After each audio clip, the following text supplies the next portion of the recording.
And now, it's time for another Dice Tower review with the Game Boy Geek. Hello there, my friends, it's the Game Boy Geek here.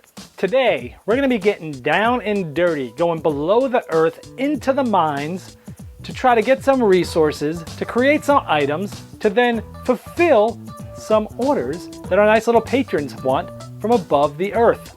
So, we're going to be some Dwarven miners going down there. And it's a two-stage crafting game, pressure luck rolling dice mechanic.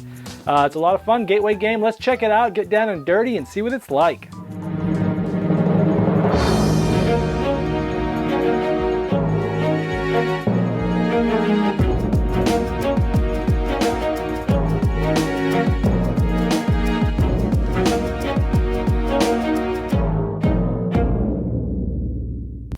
In Dwarven Miner, you will be rolling and re-rolling dice in a pressure-like type of mechanic to then try to gain different resources to place in your backpack for later turns.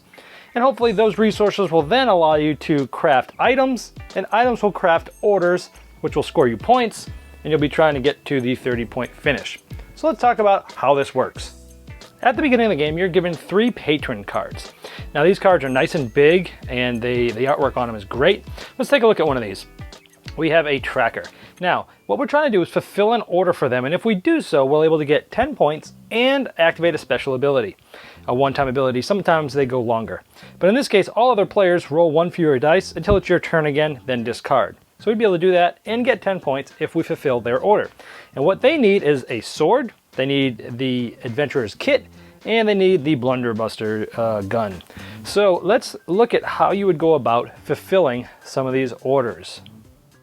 On your turn, you're going to be rolling dice over and over again in a pressure-like type of mechanic. You get to keep the ones you want, and you can re-roll any of the ones that you want as well. Now these little artifacts here are wild, so I'd like to keep those. And let's say I'm trying to get this blunderbuster here. I would keep this iron here, and I'd try to be re-rolling for maybe some there. Now I have orcs here. Anytime you roll an orc, you can never roll it again unless you have some special ability that allows you to do so. So these dice get stuck.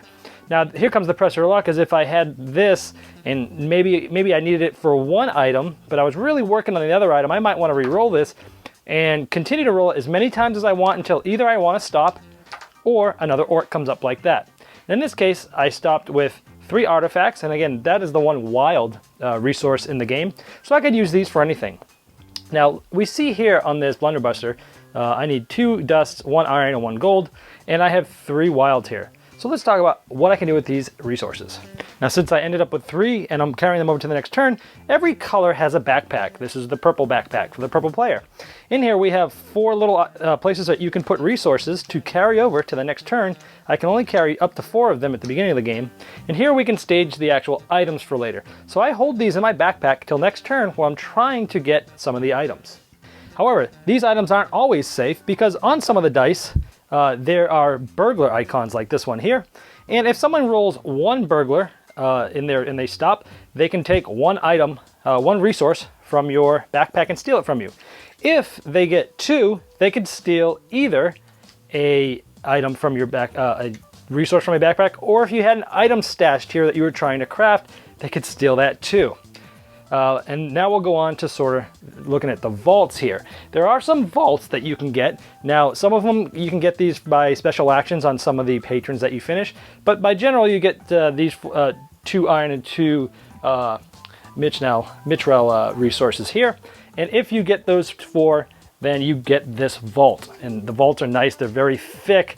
The artwork on them is great on the front and the back, and they're just very sturdy. And you get to put this in front of you. When you have things in your vault, you can move them from your backpack to your vault, and now it's harder to steal from you.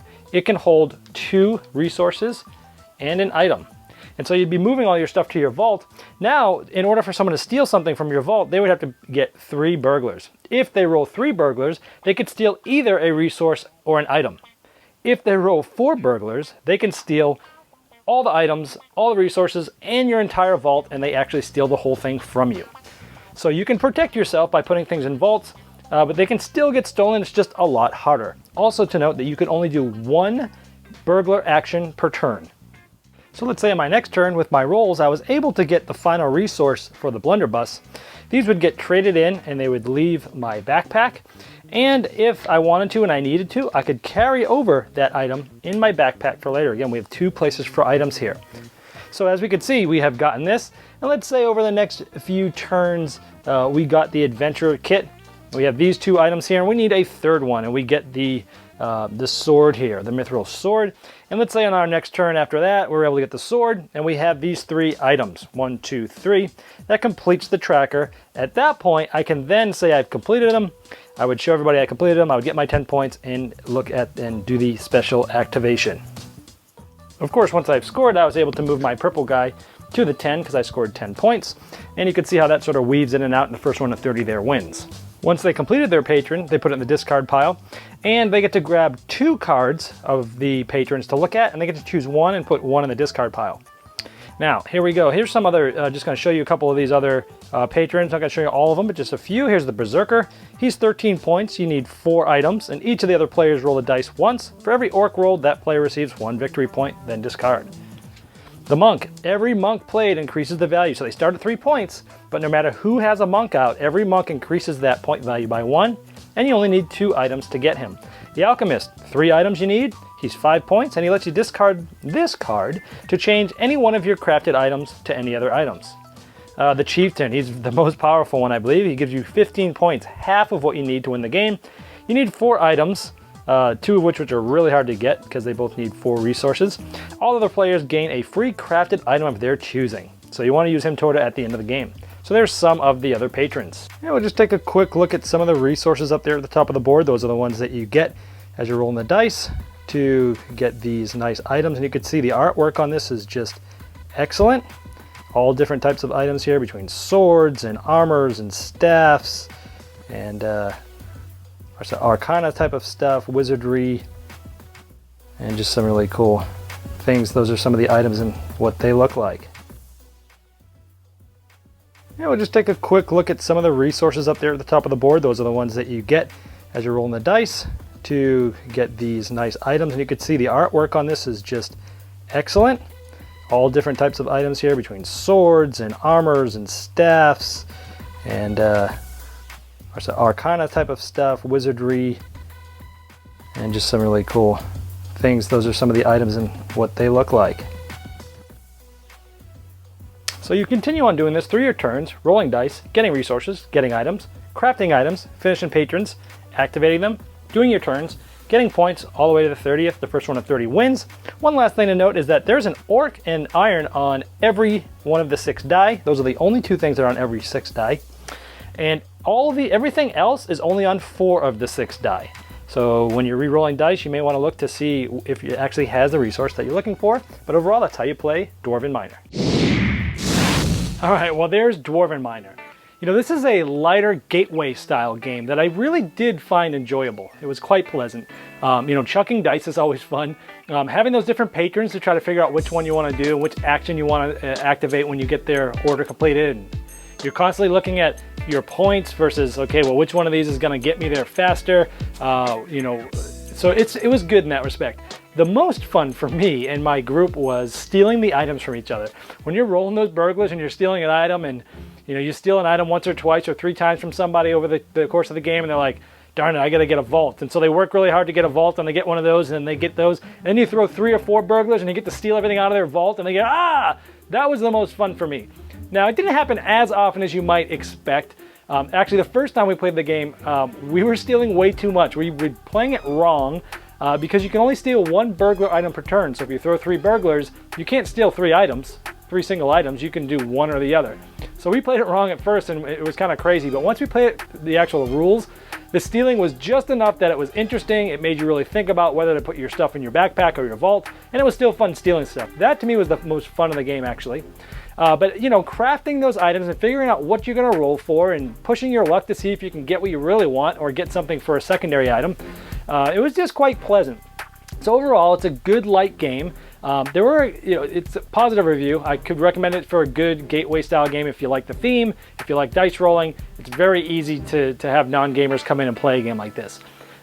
Just 2 small, I'd say, negative things about it. One is, when you're rolling the dice, there's only, most of the things are only on 4 of the 6 dice. So when you're getting ready to roll a dice, you kind of have to check to see if what I'm rolling for is even on this dice. Not a big deal, just made it a little clunky.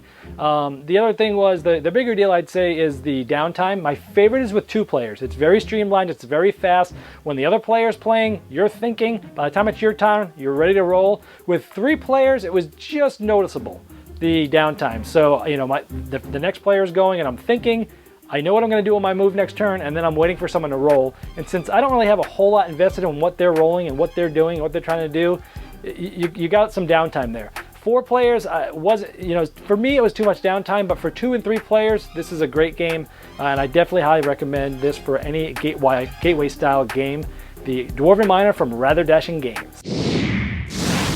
Thanks so much for watching the Dice Tower videos. Find more great videos and reviews, as well as our top-rated audio podcast at Dicetower.com. You can also find other great shows at Dicetowernetwork.com.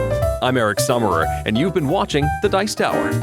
The Dice Tower is sponsored by Cool Stuff Inc., where you can find great games for great prices. Cool stuff in stock. Check them out at CoolStuffInc.com.